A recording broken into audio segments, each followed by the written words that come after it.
gu hasi gineneako, bere belaunaldikoa, lehengo belaunaldioetakoa. Eta orduan, zubi lana hori intzun aurreko belaunaldia eta gure artean. Beste alde batetik, nik eskuzabaltasuna aipatuko nuke. Oso eskuzabala zen eta alaiak akaso hitz egokilo erabili du, zaintzen oso ongi zekile, gudenak oso ongi zaintzen gineon. Eta kontuk, karrikako bertso eskola beha zen, gure garaian beha zen bazkidia, eta beha goten zen astero, atia irikitzeko, eta bertso eskola ikeko, eta izteko.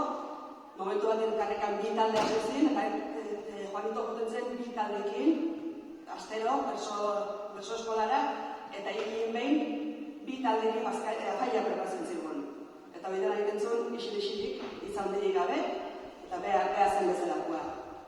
Gero zen, deneko prestutasuna. Zaten nio guk, herriko txapelketa bado Juanito, parte hartu batzu, eta bai, parte hartuko. Eta bado GR egiten ari da, alako urte bat egin genuen, lau herrin artein GR, eta finale haietu ginen, lau herriak gainea, eta hori joko erua jarri zuten holtza ondartzan, eta haintxetorre zen Juanito, hori hartzen gordezkari, ez genuen irabazi, lasartek irabazizun, minio denak oso ongi pasaren hon. Eta gure taldea, oso ongi ikentzen. Zakan kriston bilotza eta oso ongi ikentzen.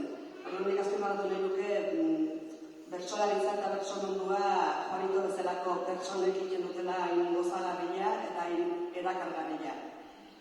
Zerbait gehiago jakin nahi bazan duteke, 2008ko urtekarian, esan izan zen den hortan, ikusiko zuten zenbat bertsokidek idatzi zuen bertsuk o prosa Juanito inguruz eta zenbakia zen.